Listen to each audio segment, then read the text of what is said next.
Hello, everybody, and welcome to Ghostlight, a podcast about the intersection of business and the performing arts. Each week, I sit down with industry professionals and we discuss what it takes to thrive and, more importantly, survive in the performing arts industry. Welcome today, my guest, Philip Orazio. Philip, thanks for being here. Thank you for having me. This is great. Yeah, it's always great to get to sit down and have a conversation with you.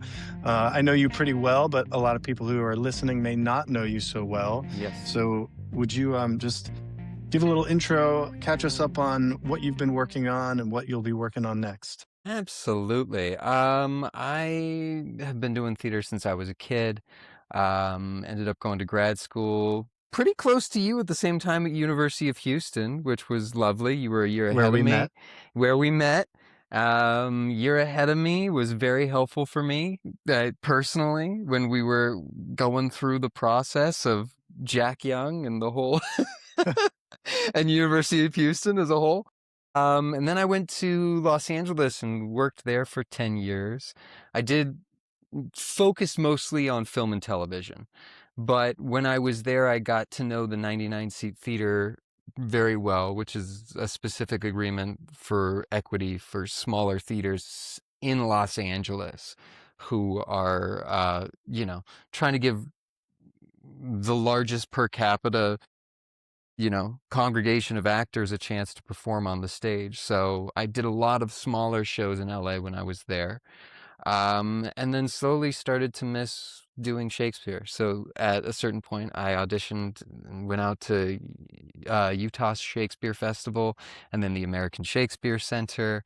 And then I went to Portland Center Stage for a while. And now I'm in Stanton and I'm teaching acting at James Madison University. And I've In been there Harrisonburg, in right? Harrisonburg, and I've been there for about 3 semesters, and I'm going in on the 4th, and I'm having a great time. Tell me about the transition from being a full-time artist to a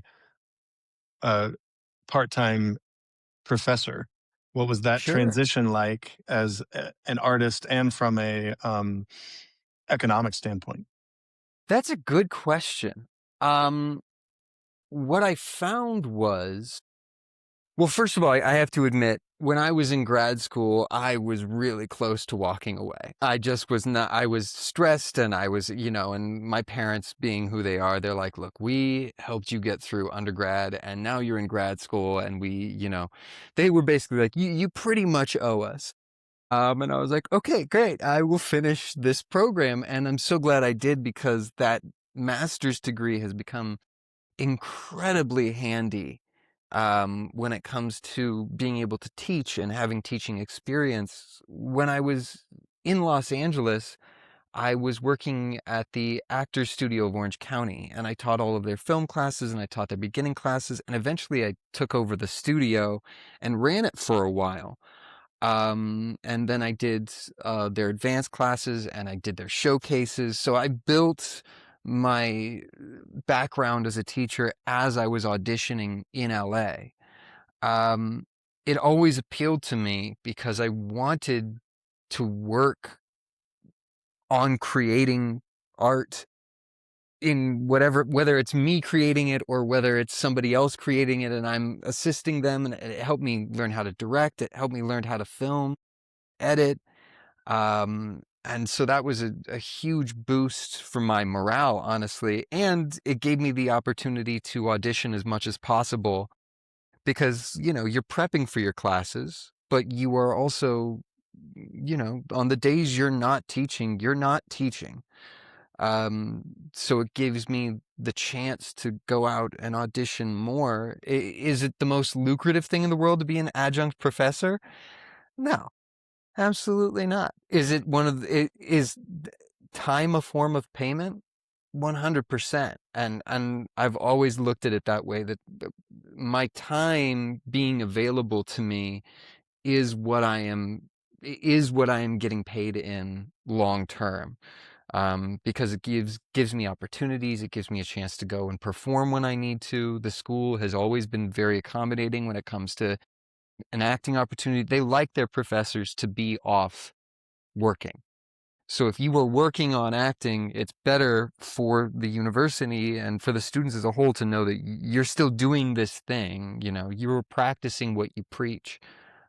So they work and kind of reinforce one another most of the time.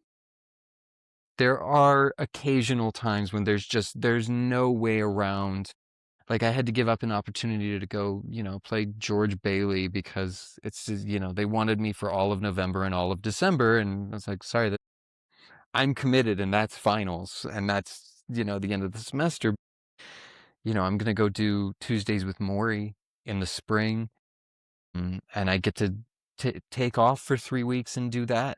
And then come back and, the school was like, yeah, we'll help you cover those classes. And that's the benefit of it. Yeah.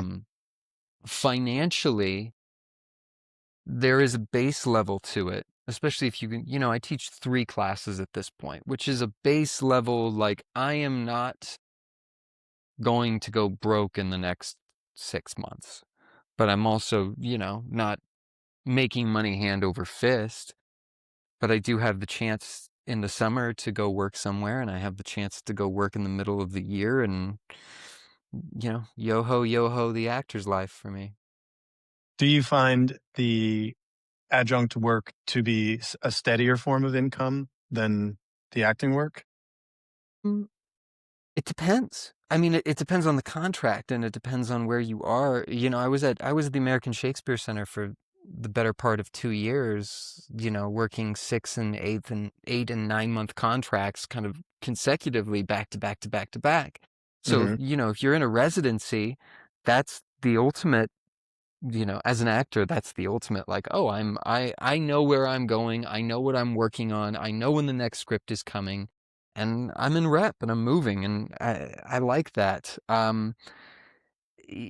It's just like acting in the sense though that every semester it's a new contract. So it's not, it is not the 9 to 5 on and on and on and on thing. At the end of the semester, there's an assessment, there is conversations, there is, hey, are you interested in coming back?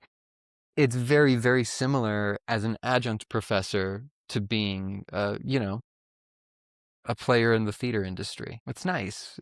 But it's also not as, you have to learn to live with a certain lack of security. You just do. And it scares a lot of people. Like, I don't have a job. It's like, yeah, I have so many opportunities. Look at the chance I have to go out and do a thing. I was working with an actor recently, and we were coming to the end of our contract, and he was about to go back to New York City, and the first thing he was going to do is file for unemployment. Yeah, Right? And absolutely. Hey, and look, that's a survival mechanism. I haven't had to file for unemployment since 2020. So I've been very, very lucky in that regard. But it is a thing that, if you work for 6 months and you're in the union and you're equity and you're entitled to a certain amount of, a base level as a working artist when you are a working artist. And I can appreciate that. The truth is that contracts are the win. That's not the job. The job, people say this all the time, but it's true. Our job as actors is not to act. Our job is to audition. Like the work is auditioning. The acting is why I'm doing the auditioning But ultimately. does is that a flawed model? The argument can be made that it is a flawed model. I mean, I think there's a certain, we don't, there's a certain lack of a safety net for artists. And I don't want to get like, oh, in the United States, but like, there's not, we don't have a lot of backing from the larger community as a whole. We're very dependent on patrons, and we're very dependent on the kindness of strangers, to for the theaters as they exist right now. But I don't think that has to do. I don't think you can look at the bottom of it and say that's I think the top levels are where that needs to be handled more, because theaters, not for profit theaters need to be supported more than they are in order to provide more opportunities. And I think over time you've seen a serious cutting down of repertory theaters in the United States. There's just not as many. Even the repertory theaters are like, it makes more sense for us to hire at this point, show by show, job by job. Um, and that, especially if you're in a larger market, the way, I mean, I don't want to, say obvious things to people who are listening to this podcast, but the way most equity companies work is they will have a large kind of cattle call audition style, come in, do a couple of monologues, and then they keep you in mind or on file for the season as they go. So you go in at the beginning of the year, at the end of their season, whenever that happens to be, you perform for them, you hope you're memorable, and then when the opportunity comes along, you get a random email saying, hey, you remember when you auditioned for us 6 months ago? Do you want to now audition for this play? Or do you want to audition for this opportunity? And you kind of have to walk in knowing you're calling your shots and knowing what they have coming down the pipe.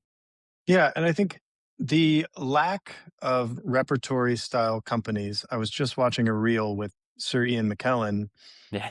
bemoaning the fact that these do not exist anymore. That Yeah. the Royal Shakespeare Company, which used to be a repertory theater, a company of actors, now doesn't have that anymore and hasn't Yeah. for some time. And going back to what we were talking about with the auditioning being the job and then the doing the acting work as almost the reward, uh, it doesn't strike me as the telos of the actor, No. right? No. This is not the intended way things should be. Yeah. It's the way things are. And and then the other thought that came to my head is it's hard to imagine that gets the best work out of actors when you're constantly focused on getting the next job as opposed to focused on honing your craft and going back and doing a new play and honing it again Yeah. with the same company again and again over and over. In theory, that would lead to better work, which would lead to more sustained revenue for companies. Yeah. Look, there are a couple of things in that where I go, we're making a big assumption that good work is what gets people into the seats, which, Mm. it's a lot of the times it's the most recognizable what name, whether it be the theater or the play or the actor or that's what gets people into the theater to watch the good work. I am certain that there have been some brilliant performances that have died on the vine and that I will never know about, that you will never know about, because that's just not the metric by which we can judge whether or not an audience is going to show up. Something going communally viral is hard, and it requires a kind of marketing that quite frankly I can't speak to and I don't understand. I'm not a huge social media fan. I struggle with it just on a personal level. But then, I think there's the other side of it is I'm not certain I'm not certain what the model should look like. I wish I was. Um, because if we really are looking at it from just a purely business perspective, I don't know the answer to how do we sustain this unless there is an underflowed income somewhere that's keeping everything buoyed up in a certain way. And that's, people who donate, that's founders, that's volunteers, quite frankly. I mean, a lot of the times it has to do with the professionals being allowed to be professionals because the smaller jobs get done by people who care about theater enough to be in the room just for the benefit of being in the room. We're talking about ushers, we're talking about sometimes even, hopefully not, but sometimes even, company management or theater or the front of house team. And I don't know if that's a sustainable model either. But I wish I had a better answer for what the good one would look like. I'm like, man, that's the ideal. That's what would look really, really good. Um, all I'm certain of for me as an artist is if I'm working as an actor and I am in the performance process and out of the rehearsal process, I have from 9 in the morning, earlier if I get up earlier, depending on how late the show went last night, to about 5 o'clock at night before I have to eat dinner and get to the performance. And that's when the bulk of my sitting down and emailing and letting people know what I am doing and work begetting work happens. And I get about 3 weeks of that before the wheel stops turning. Would I love it if the wheel never had to stop turning? Absolutely. I I mean, I would. I would. Yeah. And and the other question is, does the other thing you brought up is like whether or not that is good for the creative process, the pressure from that back direction. I don't know. I don't think so. But I also am not completely convinced that perfect job security is great for the creative process either. I know people who work all the time, and I'm like, I don't know why it is. I got 20 people down the line in the tank who that the competition of that forces us to stay sharp and be on our toes. It's not my favorite thing in the world, but I'm in my 30s now, and there's a bunch of 20 somethings lined up who it's like, oh, you don't want to compete for this job? The next guy will compete for that job. And how can I deny him that opportunity if I'm not willing to put in the work? Coming from the guy who's also now a professor. Well, so this is one of the things that Sir Ian McKellen was talking about is Yeah. that you used to have to forego working in big cities or being a part of the union Yeah. for a certain amount of weeks. So you had to cut your teeth in these repertory companies Yeah. in order to earn your equity status, in order to really be a professional within this Yeah. world. And that when that went away, all of a sudden the incentive Yeah. went out the window. Absolutely. And so that makes me wonder, have we opened the floodgates through pipelines of education and Mm. also lowered the bar to entry into the profession in such a way that now the market is so oversaturated, Yeah. there's That's just only so many jobs to go around? That's a really great question. I mean, I know there has been a shuttering of a lot of MFA acting programs along the way, MFA theater programs along the way. There's no denying that schools have started to close those areas of study. Um, all of them? No. Is it become more competitive to get into grad school? You betcha. You can't avoid that at this point. And I think it's the market is always going to be saturated. But for those of you who are starting out, who love theater, I will say, as you get older, the market gets less saturated. I think about like the interviews with Harrison Ford when he, when he had just reached that level where he was comfortable enough to sit down and do interviews about what it took to get him there, which he didn't do for a very, very, very long time because he's a grinder, but he talked about the fact that he realized very early on that what was going to set him apart as a performer was his ability to outlast everybody else. And he was right, and his big performances came at the later end of either his 20s or into his early 30s, and that's when he took off. But again, it doesn't work like that for everybody, but it gets a lot easier when you start to realize that the auditions for 35 to 40 and then 40 to 50 and then 50 to 60, you're going from 100 people to 50 people to 20 people to really about 10 to 15 people who are going to fill that specific role that you're really good at.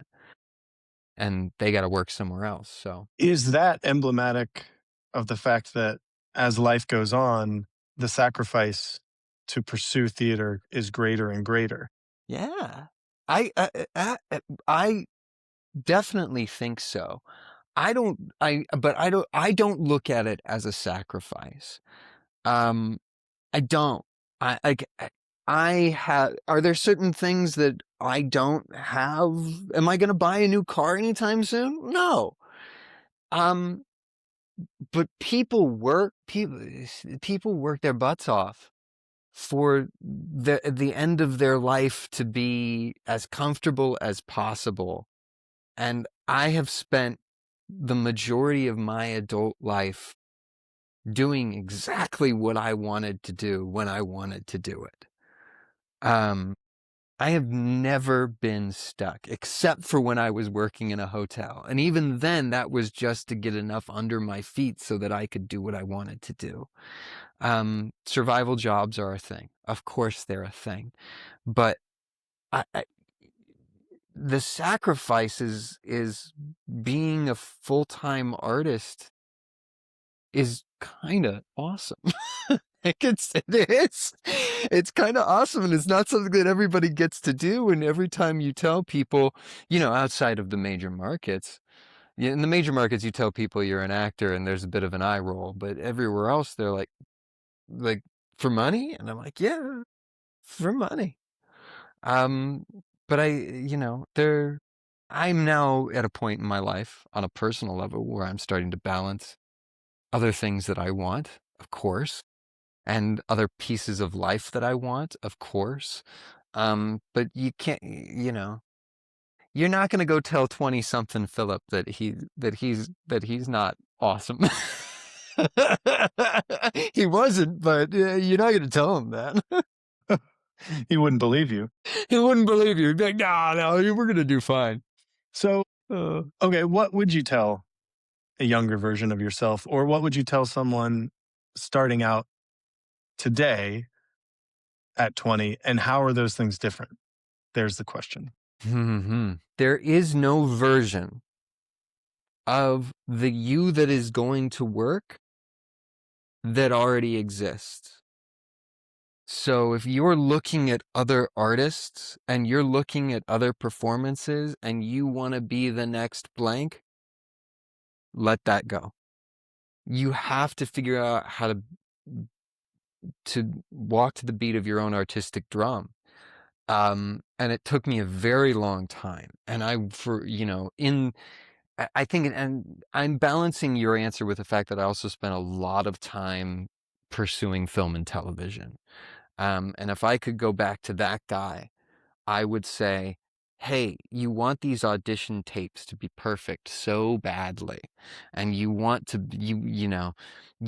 be exactly what they say they want on the page, when in reality, if you want to break through, it's going to be because you were yourself enough that something seemed undeniable.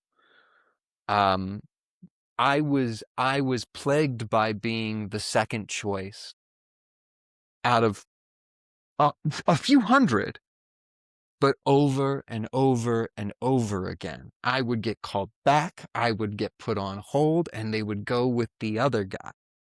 And that was a huge, and it drove me insane. It drove me absolutely insane. Because I was like, but I did it perfectly. I did it perfectly. And nobody cared. Nobody cared that I did it perfectly.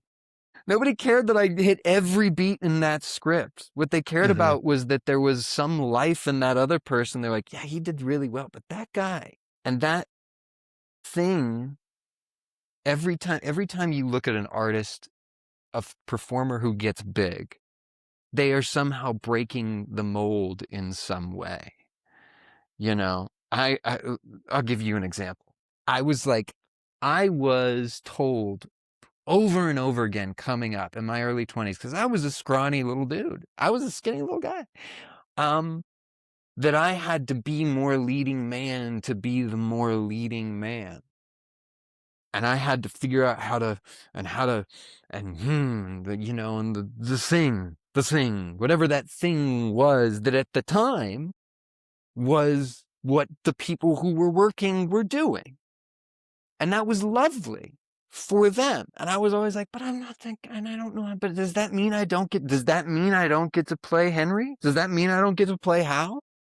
Does that mean I don't get to, like, what about, is there not a version of that is me? Well, I better try to get close. And that always put me in second place to the person who was just naturally that.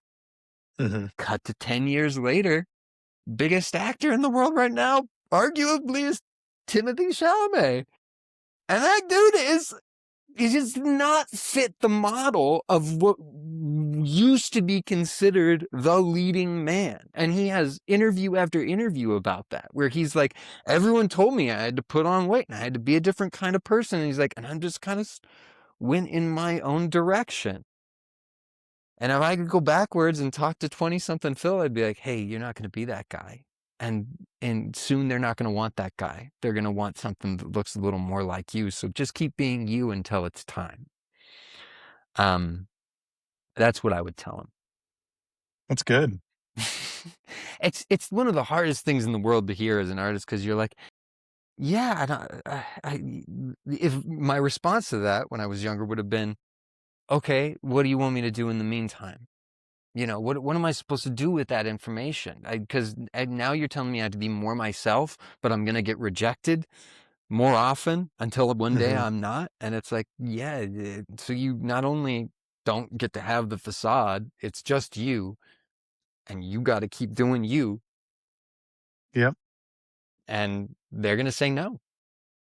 They're going to say no.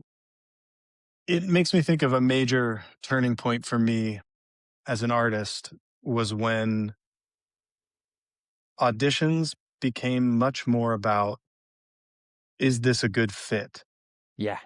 Both for me and for the company that I was auditioning for and or the artistic team I was auditioning for. Yeah. And it became about, do I like what you bring to the table? And not just do I like what you're doing, do you like what I'm bringing? Yeah. And if either of those turned out to be a no, that stopped crushing me like it used to. Huh. Right? Because it was just not the right fit. It wasn't that there was anything wrong with them. It wasn't that there was anything wrong with me. They were looking for something. I was bringing something. And if those things were not compatible, then that just means maybe we'll work together again down the road on a different project. Absolutely. I think that's a huge point. And I mean, then ultimately that's what we consider to be good networking, right? Like it's like that plagued me for so long as a kid. I was like, what is networking and how do I network? And I had that like thing, and I'm like, and people are like, go away. I don't want to, your need is oppressing me. Like your Mm-hmm. need for this is oppressing me. And it didn't give me much room to be myself or be present as a person, not just as an artist, as a person. Do I get it? Like, the real question is like, do we get along? Like, and getting along doesn't mean agreeing all the time or being perfect buddies all the time. You don't want tension, but there's nothing wrong with some friction. There's nothing wrong with a little bit of artistic disagreement. It's not personal. It's actually great. It's often how we get to the very best work, right? Oh, absolutely. And the most truthful, because you look at it and go, well, what is my perspective on this is this. And it's like, yeah, and if you were the only player in the story, that would be it. But the reality is this person too is like, well, my character's feeling this way. And then you got to go, great. Is one of those more true than the other? Or are we trying, or is the fact that we're in friction with each other the point of the story? And that's where you hope you have a director who can be giving and honest with you in that way. And I hope that most directors are out there and that's what they're trying to figure out with their audition process is, can I work with this person? Not just can this person play the part, but can I work with this person? And I hope the answer is yes, but sometimes it's not. Sometimes it's not, and that's Yeah. okay. Yeah. Yeah. That goes to your point about the neediness, and in a networking situation, just how off-putting that is. I Yeah. think, we Sadly. as actors often can come off that way because we're always needing the next gig. And Yeah. so that kind of hunt is ever present. But if I were to talk to an earlier version of myself or someone starting out, it would be figure out how to eliminate any of that need in you. Absolutely. Yeah. And sometimes, and you know what? Sometimes that is a financial thing too. Oh, Sometimes yeah. that's a little bit like like, Constance Swain, you had her on here recently and she's posted some stuff that I think is lovely, Mhm. where she's talking about her next steps and her next, job ventures she's looking at and making the point publicly to be like, I just want to speak to all the artists out there and say that having other interests, having other things that you do, and other ways that you get paid does not make you less of an artist. And I was like, oh, come on. Let's hear that more often because we don't exist in a vacuum. And if we're telling stories about the human condition and we're telling stories about life, we should be participants in it outside of the theater as well. There are parts of life that you need to go learn out there yourself, what makes you tick as a person, not just as an actor, because you can't, like you said, you can't live or die with whether or not you get the role. And that's okay. Like, more than okay. Beneficial to you as an actor, as an artist, to do other things. Mhm. Even if it frustrates you. I guess it's interesting because I haven't been doing this podcast that long. Last year was the first year I started it, and so we're now in season 2. But I would say mm, a lot of the conversations that I have with artists and many of the conversations that I've had on this show, there does tend to be an underlying feeling of frustration with the industry. Mm. Like it just doesn't seem like it's working. But I don't get that from you. I don't get a sense of frustration. Well, talk to me tomorrow. Look, I don't.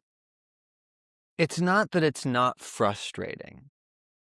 It's that the frustration tends to lead me towards what I know I need to be doing to relieve that frustration. When I wake up in the morning sometimes, and it happens often, when I wake up in the morning sometimes and I feel like a failure, I go and do 3 things for myself that make me feel like I've done something to move towards a goal, to move towards what I want to be doing.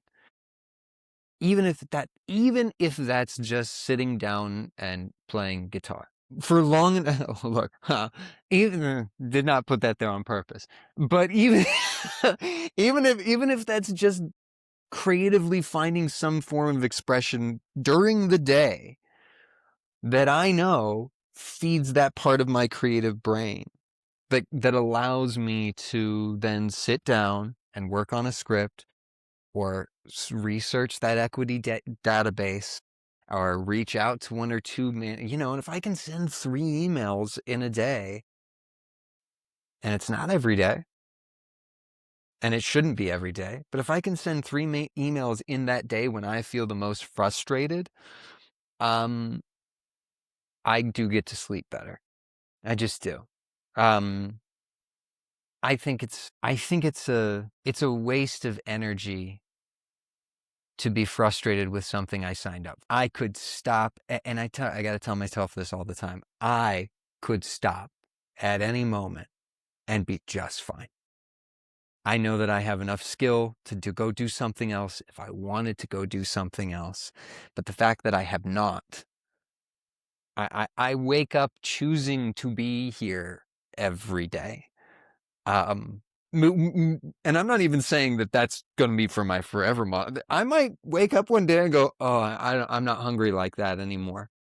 Yeah, I mean, that's so important. That I've been thinking about that for easily the last year.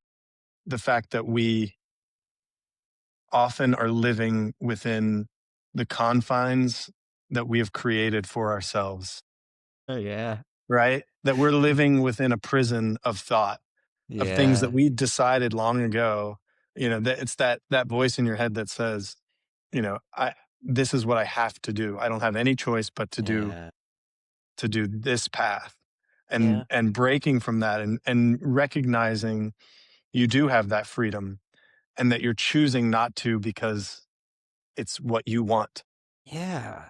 Yeah, and and art reflects life. You look at other people, and I can't remember how many it is, but it's definitely not one career is the average for everybody out in the world. People go through 3, 4, 5 careers in the span of their lifetime, and all of a sudden they're doing something different, and all of a sudden they're doing something different, and all of a sudden they're doing something different. You can't the attachment to the thing, it's like if there's no version of squeezing and holding on to it hard enough that gets you what you want in this industry. There isn't. I think that's true of just about anything. Um, we tell so many stories about ambition, and that's the positive and negative versions of whatever that looks like. He's like, wow, he's a real go-getter. It's like, yeah, go get it until you wake up one day and realize it's not what you want, and maybe sit down and don't want something for a little while, and then let your heart guide you for a week and breathe. If you gotta, if you have to walk away, breathe for a few minutes. That's okay too. Like, I made a huge shift when I left Los Angeles. And I honestly, a decision was made for me, but I had initiated the conversation, to walk away from what I had spent 10 years really arming myself into being in a certain way.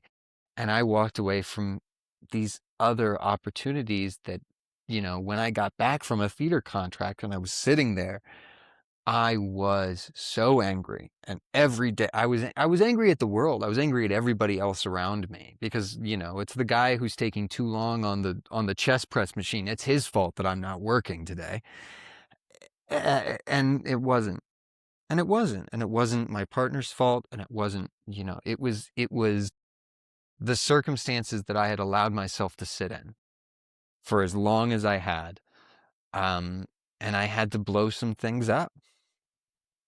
There had to be some creative destruction in my personal life that allowed me to become somebody else.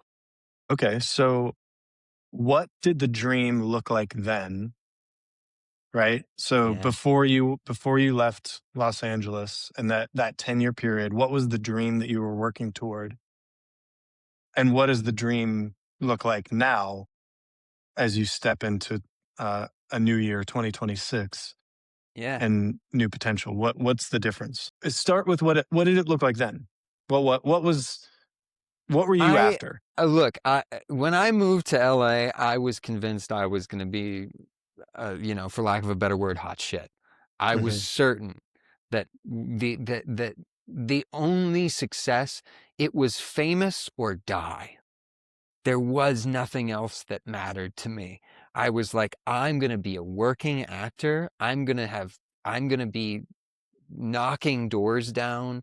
I am going to be on a television show. We're going to start on TV, and we're going to do that for a while. And then eventually I'm going to get in that film through the summer, and then I'll do a couple more seasons of that show. And then, eventually Spielberg will be like, that kid's something. And then, and then the next guy. And Yeah.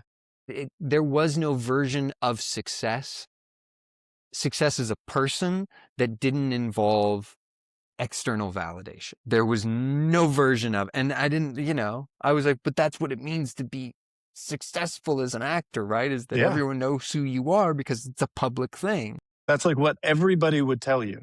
For right? sure. If you walked down the street somewhere and said, what does it mean to be a successful actor? It would mean TVs and movies. Yeah. Right? 90% of the people would say that. 99% of the people.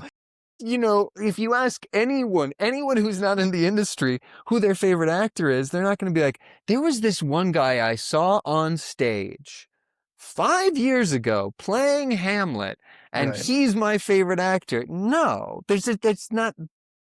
But there's also a large contingency of people in LA who figured that out and crafted careers for themselves as the guy you always know. You recognize him, but you're not going to, you're not going to stop him from eating his sandwich at the restaurant. Right. But you know who he is. He's like, what was he in? And it's the what was he in actor. And slowly I evolved in that direction where I was like, do I really, do you really want to lose that anonymity? Do you really want to lose the ability to eat a sandwich in public? I don't know. It doesn't sound so great ultimately, because I don't, I like to watch people, and you can't watch people if everybody's watching you. There's no world where you can't do that. So, I was like, okay, so I want to be a working actor, who is booked and busy, of course.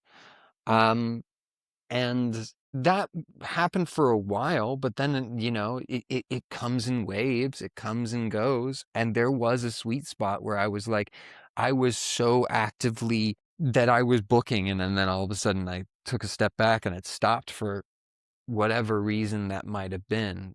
And then I got frustrated because I was like, well, I had a taste of it, and I had a taste of it, and then it stopped happening. Any actor, I'd look back now and go, well, yeah, that's what happens. You work for 6 months, and then, that well dries up a little bit, and then they have to forget about you and then remind themselves, oh, we should hire him again. And that takes time. But I wasn't willing to wait in that. I didn't want to get in the back of the queue again. Yeah. And that was my biggest problem.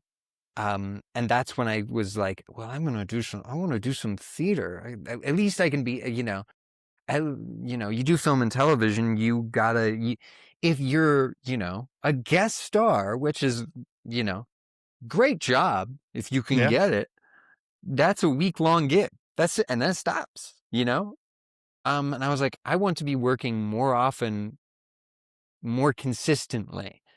And that meant I would like to be doing more theater because I want to perform. I want to spend my days crafting something, and I want to spend my evenings performing something.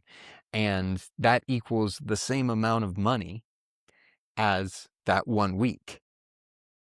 But in between that 1 week where you did the job is the 4 weeks that you sit waiting for an audition to show up. So I was like, I prefer to get up and have something to do with my day. And so I was like, I want to do more theater, and I like the breath of it. I like the breath of an audience, and I like feeling them with you or not with you. And so I've definitely shifted that direction, but I still crave acting on film. I still want to act on film. Call me. And he makes a pitch. Got a network. Hey, got a network. But so it does speak to, I think one of the things that I find frustrating, even now being more of an outsider of the industry, is kind of how I feel as of late. It was nice to do a play this last winter. That was really great. But other than that, I've been on the outside looking in.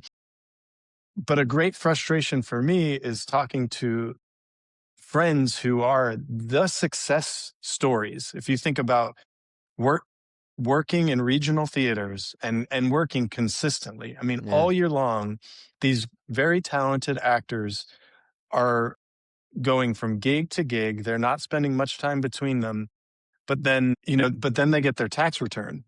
Yeah. And it's like, oh, I worked all year and I made 36K. Yeah. And this isn't And people you know working what? in I go, little you made theaters. 36K? Right.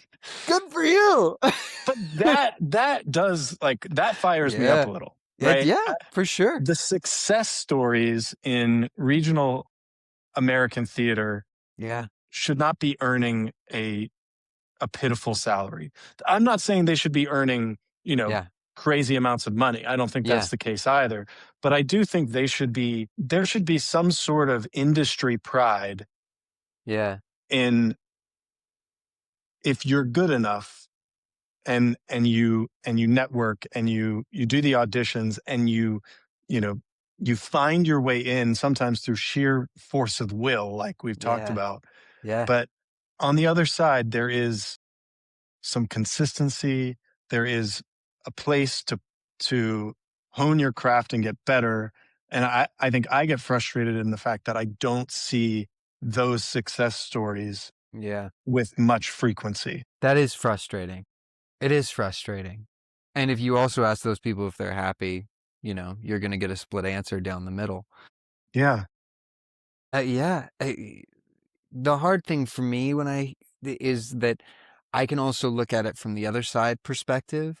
And if we're just talking about a capitalistic situation, I'm like, actors should be paid more. You're absolutely right. And then I look at the ticket costs for what things that I want to go see, and I go, you want $40? I can't give you 40. I wish I could give you $40. And I know that is the mindset of a lot of people who are the patrons of the art that I create. So yeah, I better be freaking good. I think there's no way around it you have to be good at what you do as a starting point. But I think there also has to be, we need to have a serious conversation as a community, as a culture, where we want to put value in art, and how we want to hold it up, because it can't just be on the backs of the people who consume the art alone. There's just no way to stream a Pepsi ad in the middle of Hamlet, and that's what Nor keeps that cost down. nor should we, nor do we Nor want should to. we, nor do we want to, but that also is the revenue through which, that guest star is so lucrative. So I can't, I struggle with fitting that wonderful thought that is circular into that square peg. I'm like, I want every actor's life to be easier. And I also want theater to be more accessible for people.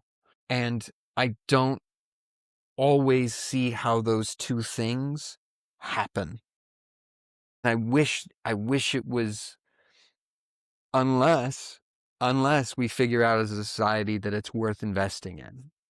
That's a question that is that's a larger conversation, and we can talk about grants, and we can talk about nonprofit theater, and we could talk about that for days and days and days. And I tend to try not to focus on that because it's so far beyond the realm of my influence. Yeah. I mean, that would be Yeah. great. And I do think all creation of art becomes a lot easier with a steady inflow of capital. I mean, that's everything becomes easier when there's a lot of money coming in, Yeah. right? Because now you have a spring from which to draw. Yeah. But when we're relying on something in order to do the work that we don't know if it will be there consistently, and then when it disappears, we're left not knowing what to do. I think that plan I think that's what we're experiencing. Yeah. And that's why we're seeing all these companies close down, is that we got really lulled into the fact that there was just money that was flowing into the organizations.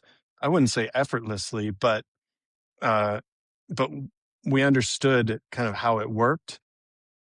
And then all of a sudden it disappeared and we're left going, now what? Yeah. Absolutely. Hey, I don't mean to, I don't want to harp on this, but there's no question that, you know, the pandemic changed everything. Everything. Um, after, This is like every podcast. I mean, it's funny, but I can't fault you, nor can I fault yeah, myself for it coming back to it, because it did change everything. it really did divide history, and it divided it not just in the theater, but also in film and TV. If I'm being honest, my auditions used to always be in person. Always. Which was to my advantage as an artist, because someone who's really committed, I could walk in the room, do it the way I planned, get a note, and do it in a different way. And I could show them that they could work with me. And then when it really, and that was how I was generating interest, as a human being, not as a product. And then all of my taping, it just became tapes and tapes and tapes and tapes and tapes and tapes and tapes. And you can't tell. I can't tell you how many takes someone did before they decided to send you that one to get those lines right. And so it became whatever you send us is exactly what we expect your product to be when you show up on set. And that took the creative fun out of the audition process for me. And that's when I started to be like, oh, I'm going to lose my mind if I have to keep doing this. And then the double-edged sword, here comes the other side of it. I reach out to companies all the time that I have absolutely no business reaching out to and being like, can I send you a tape? Like, I know you said you didn't want a tape, but like, this is what I'm doing right now. And I'd really love to send you a tape. And and I've had them acknowledge it. And sometimes they're like, sometimes I don't hear anything. Sometimes, 8 out of 10 times I don't hear anything. There's that one person who will email me back and be like, I hear you. We still don't take tapes. We'll think about you though. And I go, great. And then there's that one guy who goes, sure, why not? Send me your tape. Why not? Why not? You might be filling a hole they didn't realize they had. And it's changed, it's like I can audition for something that's across the country. Yeah. And It lowers the cost of admission to, yeah, I mean, nothing. and then at the same time, it kind of, but it's also the worst part of the price. So Yeah. Not to mention, one of the problems with having to constantly audition for sing for your supper, right? yeah, Is that that's non-compensated time. And yeah, as it's gotten easier to do, the ask has gotten greater and greater. I hear about these people, submitting for commercials or indie films, and they'll send, you know, 24 hours in advance, they'll send you 10 pages of sides to have yeah, memorized for your tape. yeah. And look, And no look, no one's I'm paying you for that time. look, I'm a proud union member. I'm just gonna say that. And that was one of the things that got addressed. Very, there was a page limit put on the Yeah. first audition. Was it too Good. high? Sure, but at least it was put there. You know what I mean? And I think there is the managing of that expectation of us realizing there's a diminished return here if you ask me to do 20 pages. But if I'm asking you to give me the lead in your television show and you've never even heard of me, let alone know that I'm a good actor, yeah, I'll do you 20 pages. I will. Because I'm going to have to do 40 every week. And if I can't do your 20 in 5 days, I can't do your 40 for 10 weeks in a row. And that's the argument on the flip side of it. But also, if I'm a one-off and you're sending me, you want 5 scenes filmed with 1 line apiece, that's mean. Like, that's not nice. That's not nice. We all know that's too much. Send me the scene that is actually the thing you need to make sure I can do, and then I'll do that. So it's a balance. Yeah. I can't expect you to give me my Hamlet if I can't do the monologues for you. If I can't do those soliloquies for you, I have no godly right to ask you to give me that. So it's again, I hate to be like it's both, but it is. And we swim in that gray area most of the time. I'm sorry, I'm not a huge pessimistic person. That's good. I'm not necessarily optimistic about it either, but I do work with this is what I'll say, because I know we're going to run out of time soon. I do work with young people a lot. I work with students, and they're always the same age. I'm getting older, and they're staying 18, 19 in that first year acting class. And there is a continuance taking place where the norm is constantly changing and constantly in flux, and what they see as good and what they see as valuable, and they are looking up and they are looking at us and going, is this good? Is this okay? And I am encouraged more often than I am not encouraged.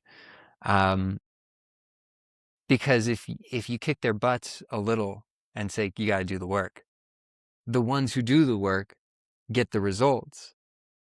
And then I go, do you see that? And then the rest of them go, yeah. And then I look at that person, I go, was it effortless? And they go, no. And I go, do you see what? And so there is, but it's looking different every semester.